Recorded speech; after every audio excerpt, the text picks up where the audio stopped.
All right, welcome back everyone to Kinguin Pro League Day 2. Lothar has an amazing hat on his head after this short break. I don't know where he went in the meantime. So we just had a quick series, a pretty quick series I'd say. Kaldi versus Reynad went 3-0. It doesn't get quicker than that, honestly.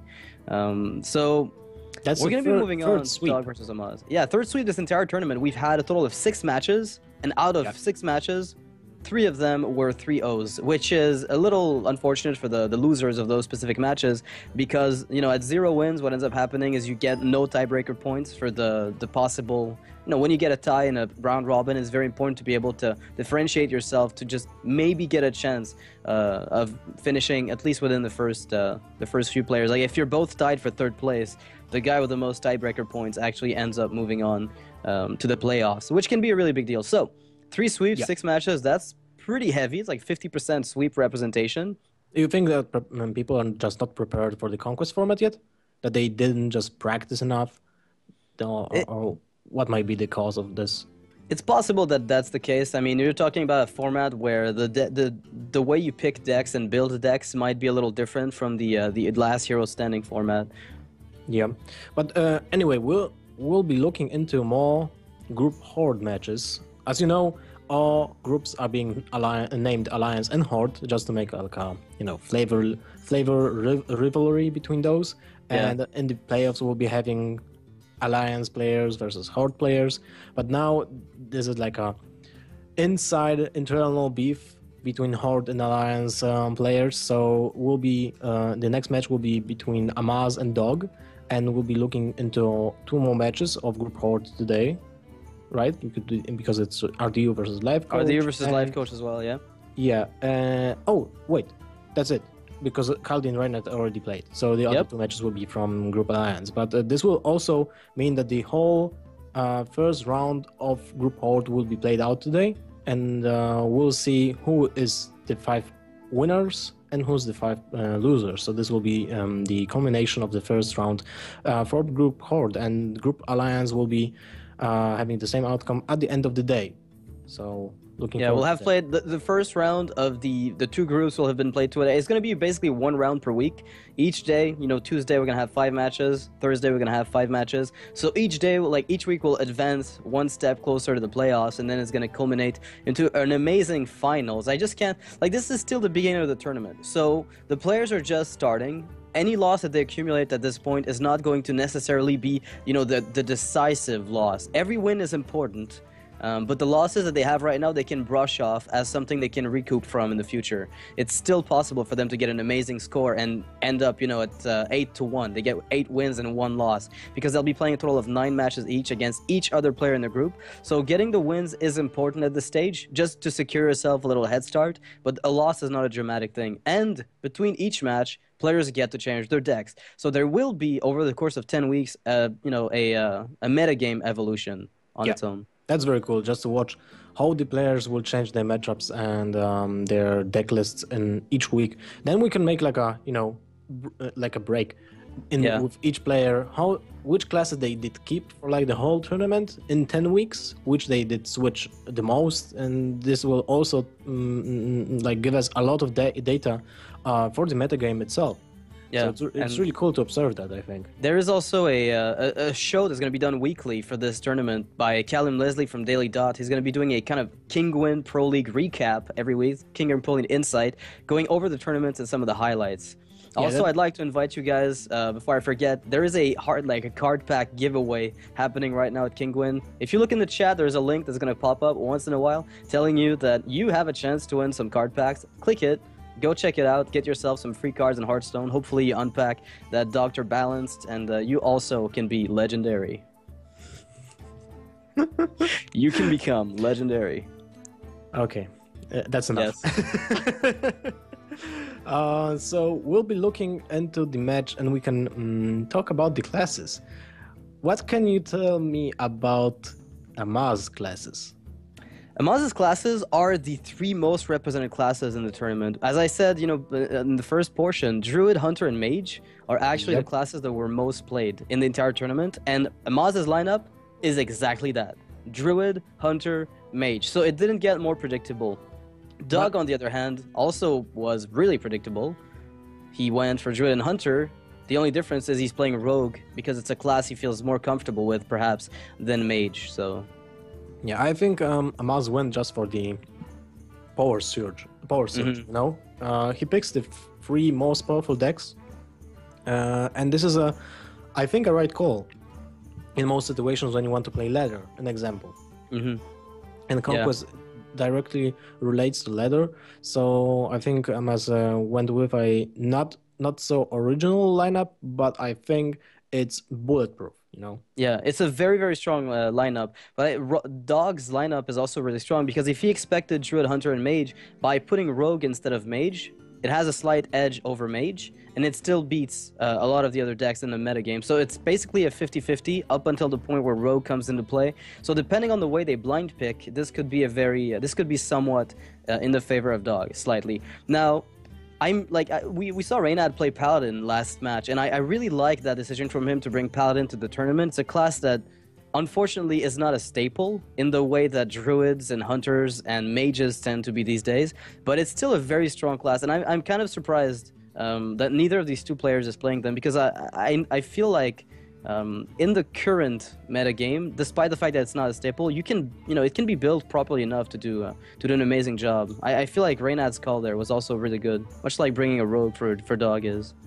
Well, the problem with Paladin is that it's really weak to Rogue, and I think that's the issue. Like, most of the players will be predicting that many players will bring a Rogue, and you don't want to bring like a lineup that it's really weak to Rogue, because every single of your deck, every of your deck choices will have to win against Rogue if everything goes wrong. Yeah, you're right. If everything goes wrong, the moment they win, though, they move on to the next deck. So Paladin could still make a comeback at that point. Yeah, that's kind of because it's a conquest format. I feel like Paladin is still already more appropriate than in other circumstances.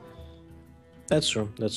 We'll be starting with a Hunter versus Hunter mirror match. Well, maybe not mirror match. We don't know if one of the players is bringing a face hunter, an example, and if the other one is an example bringing mid-range hunter. And the problem with the mid-range hunter against face hunter is that it's really biased towards the face hunter. Right? Yeah, Face Hunter has a bigger edge by far. I think, and it reminds me of the old days of Hunter, where if you'll remember, it used to be that if they were playing 2 Leper Gnomes instead of not playing 2 Leper Gnomes, and you as a Hunter weren't playing those, you lost. So it always came down to that extra 2 damage. Who wasn't playing Leper Gnomes? Who wasn't? Well, I'm talking like pre-Undertaker. Remember Sunshine Hunter? Yeah. There was a version of Sunshine Hunter that included 2 Leper Gnomes instead of some other card. And if you were running those, you won the game against any other Hunter in the metagame. And I think that was kind of fun. And it just kind of is an example of how favored Face Hunter is, because it becomes a race at that point. There is a tipping point in Hunter mirror matches where you can just start going for the face and ignore the board, because your opponent knows that you can put him on the clock. So he's starting to make trades that are pretty slow, and they end up falling behind very quickly. I can't really remember that point of the metagame where Leper Gnomes were added to the Sunshine Hunter of Life Coach, because that was Life Coach invention, right? Yeah, that was his invention. Then it became super popular, and then a lot of people started playing that mid-range Hunter version, so to speak, on ladder. And then people started cutting bows, and then they, starting moving around with a bit more minions. Some put Leper Gnomes to improve the mirror match, since that's all you saw. It became like the most popular deck for a while, and Leper Gnomes were added in some variants to make it better in the mirror match. I still remember the day when I woke up, I pushed the Hearthstone button, played ladder, the first game, and I saw a River Crocolisk on Legendary rank. I was like, what's going on here? And then you hear I let the dogs out, and then you're like, wait, I actually have no way to deal with this. I am completely screwed. Oh, that was really fun funny. Times. Yeah, I remember that. The Oasis Snapjaw, even at some point, we had Oasis Snapjaw in the meta game as like a staple of Hunter for an entire 3 days, and I was just completely mind blown. It was crazy. Funny times. We don't have the same Hunters we used to. It's still the mid-range Hunter we have nowadays still plays a very similar manner, especially since some people re-added some Houndmasters. It's a card that kind of phased out during the Undertaker era, and then now that we're back, post Undertaker, the decks are looking a bit more like the older. It's kind of like a mix of post Nax and pre Nax Hunter, which I really do like right now. I feel like the Hunter deck is pretty interesting, and I think as long as it has Kill Command, it's going to be able to. It's going to be a class that's is going to be able to compete as far as mid-range deck building goes. Kill Command and Savannah Highmane, just crucial cards for that class. Yep, I agree. But still, the problem with Hunter is that their hero power is kind of polarized towards one strategy. This is kind of limiting to the design, I guess. The design of the decks that you can bring with the Hunter. Yeah, but funny enough, it was actually initially designed as a control class, explosive shot, multi-shot, and they wanted to give them the hero power to be able to kill their opponent. Otherwise, Blizzard thought they would never be able to get a kill. That was the case in the early beta game when Hunter was one of the worst classes. My Hunter control trap deck was relying on that only on that hero power just to ping off your opponent in 20 turns or whatever. Yeah. Okay, we're going into the game. So it's Face Hunter against Midrange Hunter. Amaz wins. We'll have to see, but most likely. I'm just calling it, but he might not win. Anybody who actually is currently betting on Amaz, you're probably going to get a good chance here. This mid-range Hunter is not exactly favored, although I have to admit, Dog's current hand is pretty good to deal with something like an aggro Hunter. If any hand can do it, this is probably it. Yeah, missing a 1-drop is not good for Face Hunter, that's for sure. So... Whoa, this is actually a crazy hand for Dog. Although Unleash the Hounds and Explosive Trap can come in and pose a little bit of a threat here. If Dog plays Explosive Trap, this might actually be not too bad. Well, Amaz still didn't show any cards that are like staples, or they don't indicate. Tips. Yeah, they don't indicate that he's playing the Face Hunter, so he can just bluff the Freezing Trap here to kill off the Web Spinner and just try to bluff the Mad Science being pulled back to the opponent's hand, but he doesn't do that and he just goes Face. Yeah, and I think now Dog knows that he has to be on the defensive side of things. And the interesting part is, because he's got double Knife Juggler, he has a pretty decent way to start pinging these 1/1s. On the other hand, Amaz would Unleash the Hounds. Well, I mean, you could Iron Beak Yowl the 1/1 if you wanted to make sure that you could at least negate the spam of spiders. I mean, if the Juggler hits the 3/1, you're in a golden spot. Yeah, that's very true. It's crazy good. Oh, and it hits. Alright, this is going to be an Explosive Trap turn if I've ever seen one. Yep. This is the most obvious Explosive Trap of all time. Will Dog just ignore the trap and just push the end button? Oh, I think you just you attack with everything. And you can even play the Powder Shredder for the extra knife if you really want to race. The problem is, if he doesn't attack now, this will be a really crucial turn for Knife Juggler Unleash the Hounds. And he didn't attack. I think Dog should have attacked here. This is not a wow. He's going to regret this, I think, this turn. Yes. Very sorely. I think that's the... This is the game-winning turn, is it? Unleash the Hounds is the... What? Amaz he wants to let that trap go. He says, you know what, if I just do this now, he's just going to trade with his 3/3. Let him trigger the trap. But it was such an amazing face play, even. You could have even hit the face with this if you wanted. Yes. You didn't even have to trade into the minions. Kind of don't get it. Now the Knife Juggler Unleash the Hounds doesn't have such big enough of an impact on the game. Could he be waiting for... I was going to say, could he be waiting for Dr. Boom? But ultimately, he doesn't do that. So he plays Juggler with Unleash and maybe even an Abusive Sergeant on one of the Hounds if the 3/1 goes down to kill the 1/2 that spawns. Yep. You Abusive Sergeant one of the Hounds and you're good to go. Still not an amazing position. Yeah. Still not like super bad for Dog here.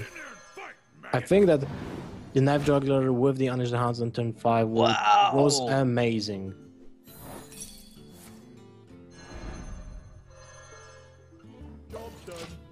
I think he was afraid of Sludge Belcher. That has to be my guess. Being afraid of Sludge Belcher means he wanted to keep that Hunter's Mark with the Unleashed Juggle to make sure he could get rid of that taunt. Because having no Iron Beak Owl in hand means you have to go through that. Well, he had to anyway. Yeah. And I think that when he catches the Hunter's Mark would be solid overall. But okay, it happened, So and this is we'll have to this see is how a it pretty interesting resolves. turn, because you look at the hand from Dog, and There like you that go. Westbinner gave him a Maxna, which he kind of wants to play, but Freezing Trap load-up also seems fine. yeah, it seems fine to me. I like it. It prevents an enemy trap from being developed on the board. Force him to put minions, which you can contest easily between Freezing and Loatheb. But do you kill the Knife Juggler here? Oh, what if you just play Juggler to set up Dr. Boom?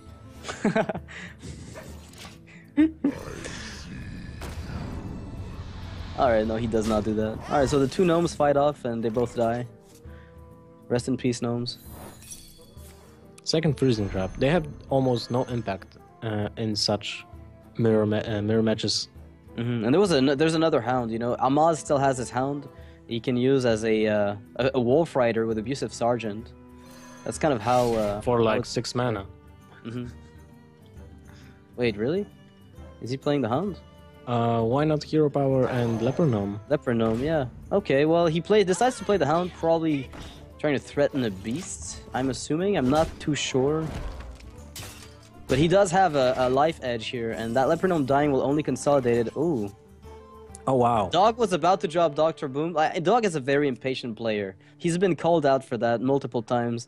And he was just about to drop Dr. Boom, and then Unleash the Hound shows up and just says, you can weave me in on 7 mana as well. Do you want to do that? And he considers it, but ultimately still goes for the Dr. Boom, and he races. Can Amaz actually outrace him? Now let's count the damage.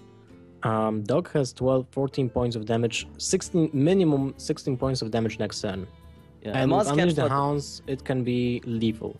And Amaz has 3, 6, There's 9. no way Amaz can do this right now. 9 plus 4 with Huffer, 13, 15. Yeah, that's not lethal. Oh, there's a Yeah. Huffer. Do you have to trade away your Hound with the Abusive Sergeant and Humfer to Dr. Boom? And Maybe then just for the load up? the 1 and 4 for Loatheb, and you leave the Dr. Boom alive? I mean, if you Yeah. had 1 more mana, this would be a pretty fleshed out turn, but now he has to probably play Abusive Sergeant for... I mean, he can't race. Amaz is awkwardly in the position where racing is not an option, and he's the face hunter. A Dog's starting hand was incredible for this. I think you have to kill the low tap and then go Huffer phase, weapon phase. And Hero Power. Yeah.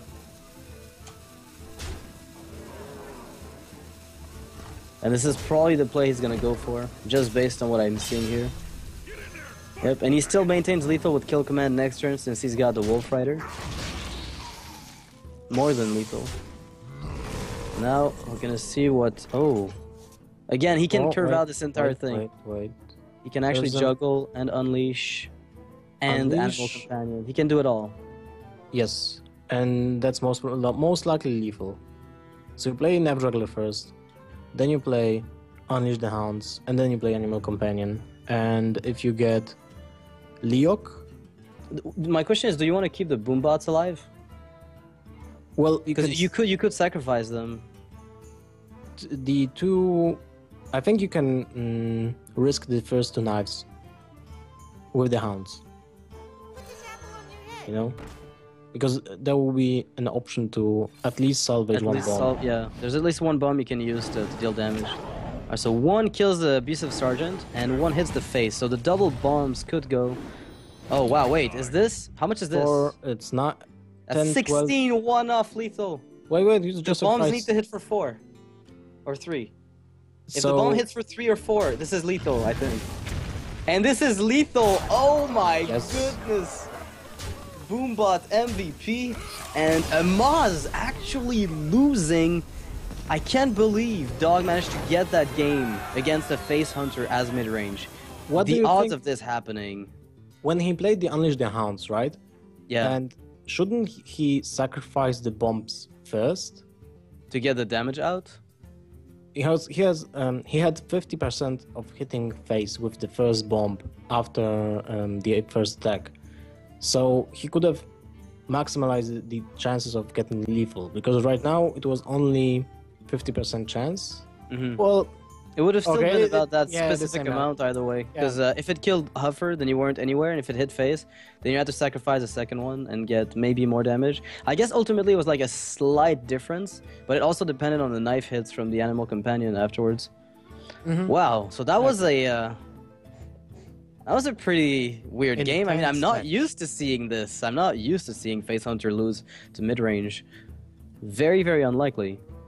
That's very true. And now I think Dog kinda... No, he didn't escape from the knife. Like, Amaz still has Druid Hunter Mage. So that was his worst matchup, actually. Yeah. For Dog. For Dog, with obviously the the Hunter. worst matchup. By a long so, shot. So actually, that's very lucky for Dog here to win the, this match. Just he must feel very relieved just knowing that. Yeah, just to lock his Hunter away from that lurking Face Hunter again. And Amaz sticks to the Face Hunter in the next match, so Dog will go with Druid, which I think maybe it's even better than Rogue. It is. I think it is better than Rogue, but I don't know. It really depends on whether or not you're you're backed into a corner. Because there are times where Face Hunter, and you know that like everyone else does who's ever played against a Face Hunter as a Druid, even if you get, like, you need to get your ramp. If you innervate out a Keeper of the Grove, for instance, you're probably golden, because you remove the threat, and you have something to, you can basically, like, 2 for 1 past that point, so it's like a 3 for 1, or 2 for 3, rather, since you count the innervate. And at that point, you're usually pretty good. But if you can't get that early removal going, and they do get their sticky minions, you're going to be in a world of hurt. It's not as bad as Undertaker, but it's still pretty tough nowadays. That's very true. And so, but at least he knows Amaz is running Hunter's Mark, so he can at least, you know, plan around that. And there's a 1 owl. Oh, Zombie Chow in the opening hand. This is going to be a really important card for Dog. So you keep the Keeper and Zombie Chow, and that's it. You keep the Keeper? Yeah, keep the Keeper. When you have the coin, I think so. Like, turn 2 can be hero power. No, of course you do. He didn't agree, but he got... Wait. Okay, it was a spectator mode glitch. He actually kept them both. All right. Oh, okay. Because I thought I hallucinated. Yeah, I thought he both. Like, Zombie Chow and Keeper. Yeah. What? I like Amaz's decision to throw down a 2-1 here because he knows his opponent has to coin out hero power. Unfortunately for him, Dog is perfectly on curve, even with that wild growth. Won't even have to coin his 4-drop.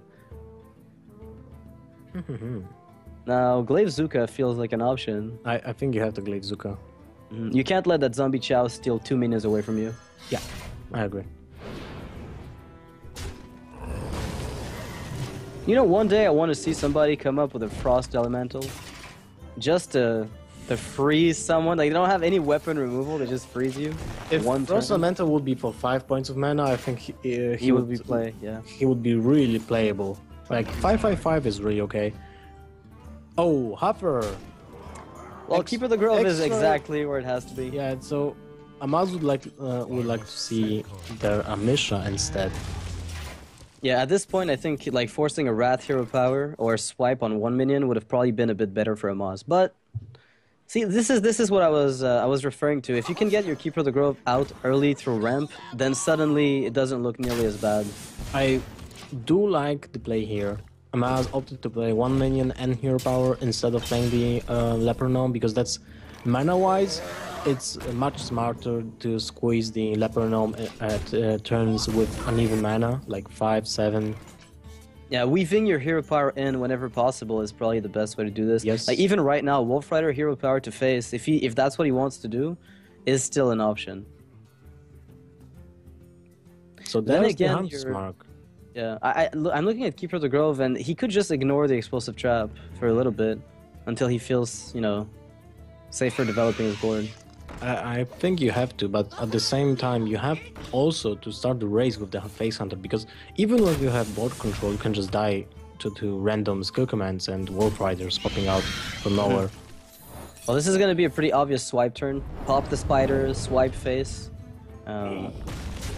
And then you can even develop a shade with the coin, which is exactly what he does. Yeah, that's really important for Dog here. You wanted to talk about setting up the race with the hunter. I think this does it pretty well. Yep. Oh, the bow. The bow is really on important curve. also. On curve. So do you do? I think you do use the Wolf Rider here because it's turn 7, and it might mean that. No, you can weave in. The more hero powers you weave in, I think, the better. So he got an extra 2 damage, and next turn he can get 8. So if he finds 2 off the top, Arcane, well, not 2, because he needs to find 2 damage and 2 mana, which I'm not sure how he does that. That is not it. He could still get a kill on the Drake, if anything. Gets a bit lucky and hits the Drake. This is the last turn we're gonna see for either player. For Amaz, based on what we see. That is not it. So hero power, that's for sure.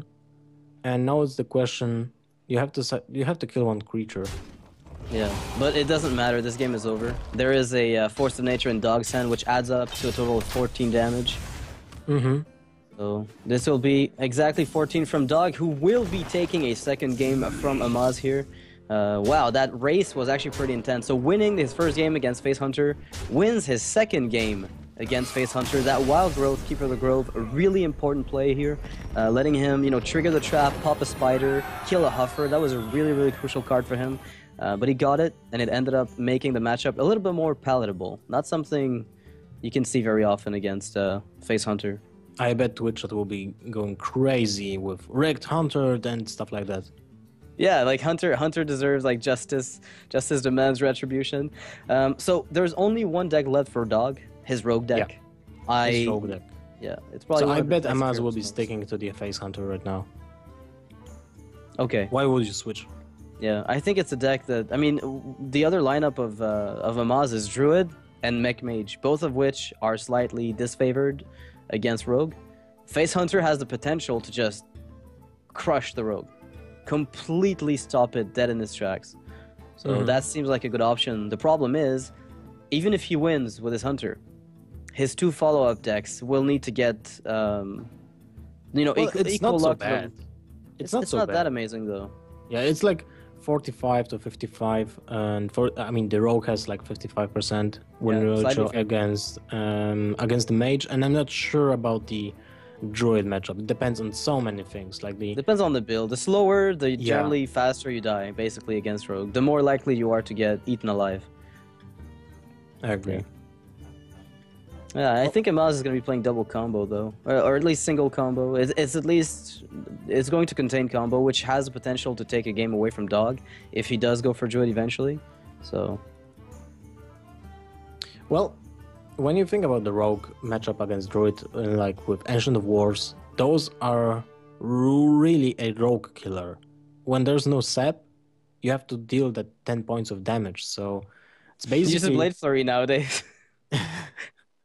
Yeah, that's 3 for 10, no problem. You still lost like 10 points of damage to the face with that. Yeah, when you think about it, Ancient of War is like Twilight Drake with Defender of Argus in one card. It is, yeah, that's right. It's pretty weak to sap, but besides that, there's not much. And right now, Amaz's hand containing double Force of Nature. Druid. Yeah, I'm actually a bit surprised because he did go for Druid as opposed to sticking to Hunter. Maybe he doesn't feel confident about Face Hunter. I feel like that is a matchup that you want to take. Rogue is definitely a deck you can rush down. If any deck can be rushed down, it's probably Rogue. Amaz's hand is clunky. He's gonna need to find some ramp soon. Yeah, that doesn't do anything. And Dog has a really great opener with Farseer turn 3 into Violet Teacher turn 4. Violet Teacher is one of the most important cards against Druids. They need to use a swipe and get a hero power down. Yeah, Violet Teacher. Hey, Dog could opt to play Deadly Poisons, but I don't think that does much for him at all. Well, kinda sucks for the Rogue. Oh, this Innervate is actually going to come in handy. Do you keep it for the next turn with Dr. Boom? Oh, wow. Well, you can curve out, so you can play Archon or yeah, Belcher. I think Belcher is the best here. Innervate Belcher, and then next turn is coin Drake into Swipe, most likely. Yeah, I think the ability to just innervate and coin 2 5-drops sequentially is probably a tiny bit better than just getting that one Dr. Boom. The Boom bots are threatening though, so I'll give them that. Ooh. You think? Yeah, I thought he was going to play VOD Teacher there. I was a little surprised. But he's going to opt for the probably more standard. I mean, I don't know how standard it is, though, to double Deadly into nothing. Blood Mage? Nah. I mean, you do have a low-step follow-up for board presence, but you lose the tokens from Violet Teacher, which in general against Druid anyway gets swiped, so I don't know how relevant they really are. I like the double Deadly into Blood Mage here. Very solid line. It's very honest and straightforward, but he still has to address the board. Yeah. Well, the Blade Thrower will be really important for Dog at some point. Yep. Especially right now, with the Shadow Extremis. Yeah. Do you coin out Azure Drake here, or do you keep for the Grove the 2/2? The 3/2, sorry. Because, I mean, the 2/4 is not a big deal. I think you just play the Keeper and kill the Farce here. Okay, yeah, that seems to make sense. You can even keep your coin for turn 6 Boom. Here comes the pain. That Shade of Nax is not going to live very long if that Blade Flurry sticks.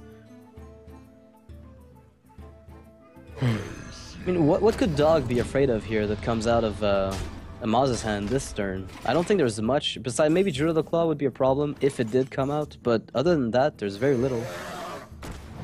Yeah, the problem with that finals, yeah, you have to get rid of it, like SAP, just because of the hero power.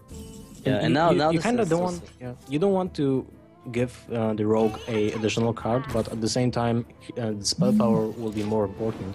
Yeah, and now we're looking at the board state. Dog has the entire board to himself. Amaz is going to be able to play something down, for sure.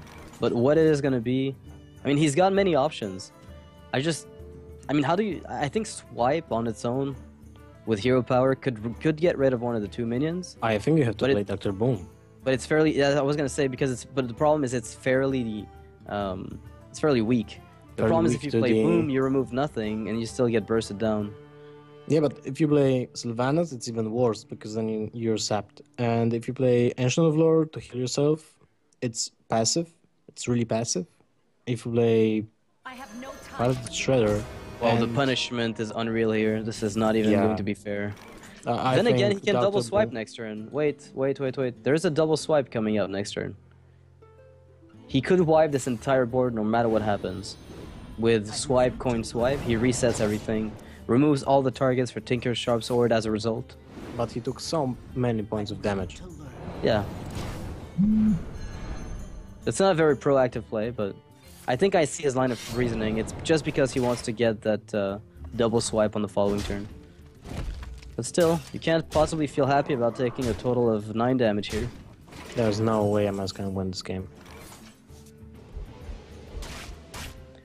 Well, maybe as I said, like the double swipe really does slow down Amaz, Dog's ability to deal damage. He's got a dagger, he's got an eviscerate, but if he doesn't find that burst, okay, never mind. Well, here goes a bit of burst. Anti-kill bot. Wait, isn't it lethal? 4? No, 8. No, it's not. You can't even play it. He's got only 8 mana. Do you just eviscerate face now? Or do you wait for a backstab eviscerate? I think you can just keep it for backstab. Yep. Very, very strong position for Dog here. I think Amaz is forced in the position of healing himself with Ancient, isn't he? Yeah, he is. So, even when you heal yourself, you leave the anti-kill bot open, and then that means that Tinker's Sharp Sword Oil gets the maximum value out of it. Exactly. That's exactly why he double swiped. He attempted to swipe to remove all Tinker's Sharp Sword Oil targets besides the weapon. And the line of thinking was good, but ultimately it's not going to be enough. That Tinker's Sharp Sword adding 6 damage to the board in 1 card. That is really incredible. And so the Dog's going to be able to deal a completely insane amount of burst and kill Amaz outright. The double swipe line of thinking from Amaz I did like, but he had to dodge, you know, all the bodies, and that anti-kill bot could actually hold the buff. What do you think about not keeping the face hunter from Amaz? I think that was a really weird decision, knowing that the only, you know, class you had left to beat was a rogue, and rogues are known. They are excessively known for being, you know, very rushable. It's been a, you know, a staple bit of the metagame knowledge since closed beta even. Miracle Rogue, you want to beat them? Face Hunter. Like you want to find a way. You want to kill that kind of deck. You just face hunter them, and they never have time to set up, and they're always trading without minions on board. They don't have time to play minions for tempo since they can't afford it. Yeah, that's very true. And I don't know what went through Amaz head here to switch to Druid. I don't know.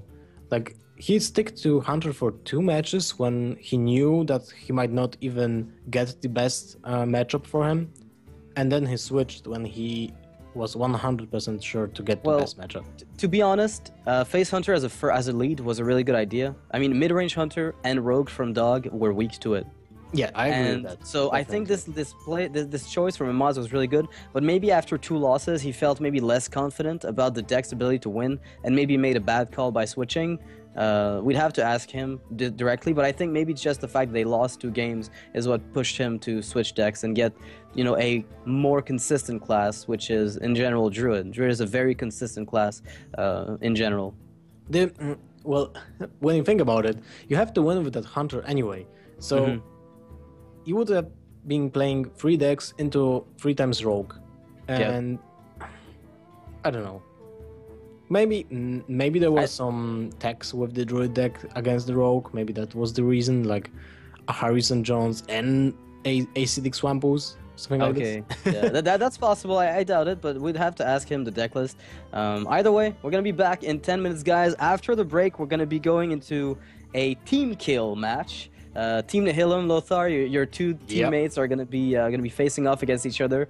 RDU versus Life Coach, so this should be a long game in theory, just because I don't even know if RDU is going to rope that much, but Life Coach definitely will, so prepare your chips, prepare your drinks, guys. We'll be right back in 10 minutes.